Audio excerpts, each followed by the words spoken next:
சிறகடிக்க ஆசை சீரியல்ல டுடே எபிசோட்ல நம்ம மீனா இருந்துட்டு பூஜைக்கான ஏற்பாடெல்லாம் ஒரு பக்கம் பண்ணிக்கிட்டு இருக்காங்க. அதுக்கு அடுத்து தான் நம்ம அண்ணாமலை வராங்க.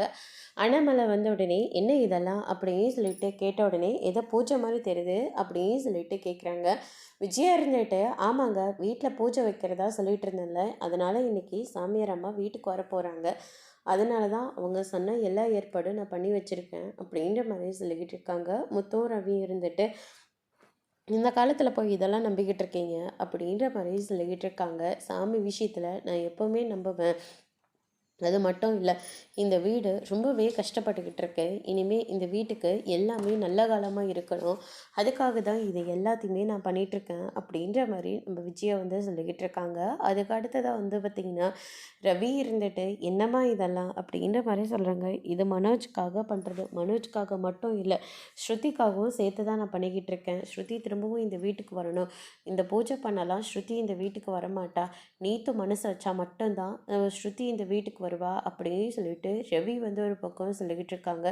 அதுக்கு அடுத்ததான் நம்ம மனோஜ் இருந்துட்டு சாமியாரை சொல்கிறதுனால தான் சில விஐபிங்களோட இது நல்லபடியாக நடந்துக்கிட்டு இருக்கு. அதனால் சாமியாரை நம்ம வந்து அவ்வளோ சீக்கிரம் தப்பாக எடை போடக்கூடாது அப்படின்ற மாதிரி சொல்லிக்கிட்டு இருக்காங்க.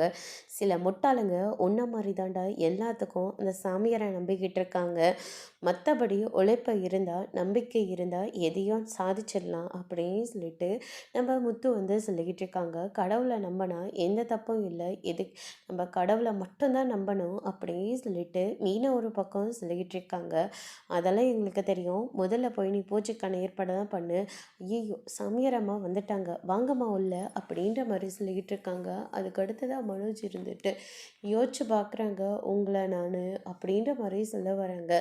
கடவுள் நினச்சா யாரும் எங்கே வேணாலும் எந்த நேரத்தில் வேணாலும் பார்க்கலாம், பேசலாம், என்ன வேணால் பண்ணலாம் அப்படின்ற மாதிரி நம்ம அந்த பூசாரி அம்மா வந்து சொல்லிக்கிட்டு இருக்காங்க. இதை கேட்டோன்னே மனோஜ் வந்து பயங்கரமாக ஷாக் ஆகுறாங்க. அதுக்கு அடுத்ததாக வந்து பார்த்திங்கன்னா நீங்கள் சொன்ன மாதிரி எல்லாத்தையுமே நான் ஏற்பாடு பண்ணி வச்சுருக்கேன் அப்படின்னு சொல்லிட்டு விஜயா வந்து சொல்லிக்கிட்டு இருக்காங்க. முத்து ஒரு பக்கம் மீனா கிட்டே போயிட்டு இது ஏதோ பார்க்குற போது போலீஸ் சாமியார் மாதிரி தெரியுது, இதை நம்ம சொன்னால் யாரும் கேட்க மாட்டாங்க. மீனா நீயுமா இதெல்லாம் நம்பிட்டுருக்க, அத்தை நம்புகிறாங்கல்லங்க, அதுவே போதும், அமைதியே இருங்க அப்படியே சொல்லிட்டு நம்ம மீனா ஒரு பக்கம் சொல்லிக்கிட்டு இருக்காங்க. அதுக்கு அடுத்ததாக வந்து பார்த்திங்கன்னா கற்பூரம்லாம் காட்டி அதுக்கு அடுத்ததாக சாமி வர மாதிரி பயங்கரமாக ஆக்ட் பண்ணுறாங்க.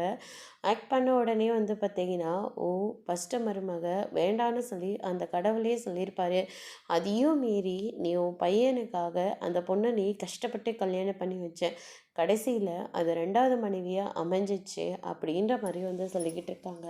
நீங்கள் சொல்கிறது எல்லாமே உண்மைதான் அப்படின்ற மாதிரி விஜயா வந்து சொல்லிக்கிட்டு இருக்காங்க. உன் மூத்த பையனுக்கு பொண்ணை பார்த்தா தான் உன் 2வது பையனுக்கு நீ கல்யாணம் பண்ணி வச்சுருக்க, அதுதான் நீ பண்ண மிகப்பெரிய தப்பு அப்படின்ற மாதிரி சொல்லிக்கிட்டு இருக்காங்க. அந்த கடவுள் முன்னாடியே உனக்கு எச்சரித்தாரு, அதையும் நீ கேட்காம இப்படி ஒரு வேலையை பண்ணி வச்சுருக்க அப்படின்ற மாதிரி சொல்கிறாங்க. அப்போவே நான் என் புருஷன்கிட்ட சொல்லி வேண்டான்னு தான் சொன்னேன், ஆனால் அவர் தான் கேட்காம இப்படி ஒரு வேலையை பார்த்துட்டாரு அப்படின்ற மாதிரி நம்ம விஜயா வந்து சொல்லிக்கிட்டு இருக்காங்க. அதுக்கு அடுத்ததாக வந்து பார்த்திங்கன்னா இந்த பொண்ணு இந்த வீட்டில் இருக்கிற வரைக்கும் உன் வீடு இப்படி தான் இருக்கும், இன்னும் மோசமாக கூட போகலாம் அப்படின்ற மாதிரி சொல்லிக்கிட்டு இருக்காங்க. என்னம்மா சொல்கிற அப்படின்னு சொல்லிட்டு கேட்கும். நான் சொல்ல வரத முழுசாக கேளுங்க. எப்போ இந்த பொண்ணு இந்த வீட்டில் காலடி எடுத்து வச்சாலோ அப்போவே இந்த வீட்டுக்கு பிடிச்சது தரித்திரம். அதனால் இந்த பொண்ணு வீட்டை விட்டு வெளியே போனாதான் உன் வீட்டில் இருக்கிற எல்லா பிரச்சனையும் முடிஞ்சு போகும். அதையும் மீறி இந்த பொண்ணு இந்த வீட்டில் இருந்தானா அதுக்கப்புறம் உன் தாலிக்கே ஆபத்து வரலாம் அப்படின்ற மாதிரி குங்குமத்தை கீழே கொட்டி விட்டுடுறாங்க. அதை கேட்டவுடனே ஜியை வந்து தாலியை கெட்டியமாக பிடிச்சிக்கிறாங்க. என்னம்மா நீ உன் வாய்க்க வரதெல்லாம் பேசிக்கிட்டு இருக்க அப்படின்னு சொல்லிட்டு முத்தமும் அண்ணாமலையும் கேட்கவும், இதை நானாக பேசல, அந்த தெய்வமே என் நாக்கில் வந்து பேசிக்கிட்டு இருக்கு அப்படின்ற மாதிரி சொல்லிக்கிட்டு இருக்காங்க. தெய்வமாவது புண்ணாக்காவது முதல்ல எந்திரிச்சு போமா அப்படின்ற மாதிரி சொல்லிக்கிட்டு இருக்காங்க. நான் சொல்கிறது எல்லாமே நடக்கும் விஜயா, நான் சொல்கிறத நல்லா கேட்டுக்கோ. இந்த பொண்ணு இந்த வீட்டில் இருக்கிற வரைக்கும் உங்கள் வீட்டுக்கு எந்த ஒரு நல்லதும் நடக்காது. அதையும் மீறி இந்த பொண்ணு இந்த வீட்டில் இருந்தானா உன் தாலிக்கும் சேர்ந்து தான் ஆபத்து வரும் அப்படின்ற மாதிரி சொல்கிறாங்க. இதை கேட்டோன்னே விஜயை வந்து அப்படியே உடஞ்சி போயிடுறாங்க. அதுக்கு அடுத்ததாக வந்து பார்த்திங்கன்னா இன்னும் கொஞ்ச நேரம் நீ இங்கே இருந்தீன்னா கண்டிப்பாக இந்த குத்து விளக்கால ஒன்று சொருகிட்டு நான் பாட்டுக்கு ஜெயிலுக்கு போயிட்டே இருந்துருவேன் அப்படின்ற மாதிரி சொல்லிடுறாங்க. இதை கேட்டோன்னே அந்த அம்மாவும் நான் சொல்கிறது எல்லாம் நடக்கும் நடக்கும்னு சொல்லிட்டு அங்கேருந்து எஸ்கேப் ஆகி மூச்சு வாங்க ஓடுறாங்க.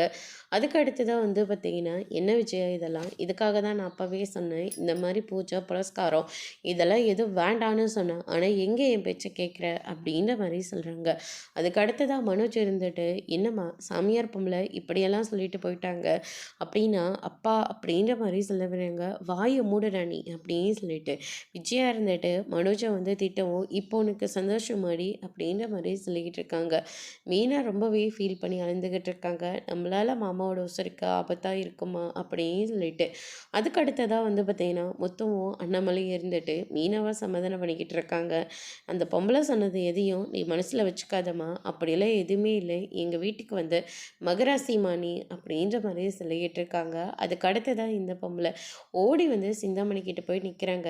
என்னாச்சு, எதுக்காக இப்படி மூச்சு தெறிக்க ஓடி வந்துக்கிட்டு இருக்க அப்படின்ற மாதிரி சொல்லிக்கிட்டு இருக்காங்க. நான் சொன்ன மாதிரி அந்த வீட்டில் சொன்னியே இல்லையா, எல்லாமே சொல்லிட்டோமா அப்படியே சொல்லிட்டு நடந்த எல்லா விஷயத்தையும் வந்து சொல்லிக்கிட்டு இருக்காங்க.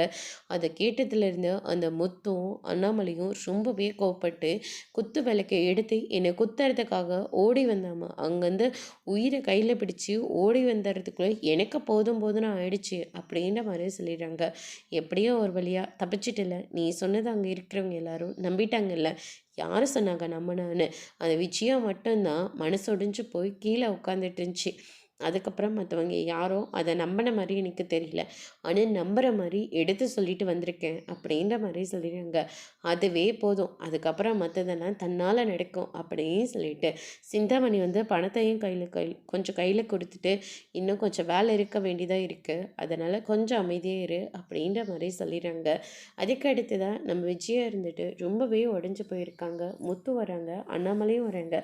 மீனா குடிக்கிறதுக்காக சுடுதண்ணி கொண்டு வராங்க. உன் சுடுதண்ணி எடுத்துகிட்டு போய் குப்பை தொட்டியில் கொட்டு, எல்லா பிரச்சனையும் உன்னால தான், உன்னை நாங்கள் அன்னைக்கே வேண்டான்னு சொன்னோம், அதையும் மீறி இவர் சொல்ல சொல்ல கேட்காம இவன் தலையில் கல்யாணம் பண்ணி வச்சுட்டாங்க. இப்போ என் வீட்டுக்கு பிடிச்ச தர்தரமே நீ மட்டும்தான்டி அப்படின்ற மாதிரி சொல்லிக்கிட்டு இருக்காங்க. என்ன விஜயா இப்படியெல்லாம் பேசிக்கிட்டு இருக்க அப்படின்னு சொல்லிட்டு அண்ணாமலை வந்து கேட்கவும் நான் பேசுகிறதுல என்ன தப்பு இருக்குங்க, என் மாங்கல்யத்துக்கே ஆபத்துன்னு சொல்லியிருக்காங்க அப்படின்ற மாதிரி சொல்லிடுறாங்க. சில பேர் இப்படி தான் ஏமாத்த வேலை செஞ்சு பழச்சிட்ருக்காங்க. அவங்க பேச்செல்லாம் கேட்டு நம்ம குடும்பத்தை இப்படியெல்லாம் கஷ்டப்படுத்தாங்க அப்படின்ற மாதிரி அண்ணாமலை இருந்துட்டு விஜயாவுக்கு எடுத்து சொல்லி புரிய வச்சுக்கிட்டு இருக்காங்க. அதோட இன்னைக்கான எபிசோட் முடிச்சிருக்காங்க. இனி சிறகடிக்க ஆசையில் மீனா என்ன முடிவு எடுக்க போகிறேங்கிறத வரப்போகிற எபிசோடில் பார்க்கலாம். தேங்க்யூ.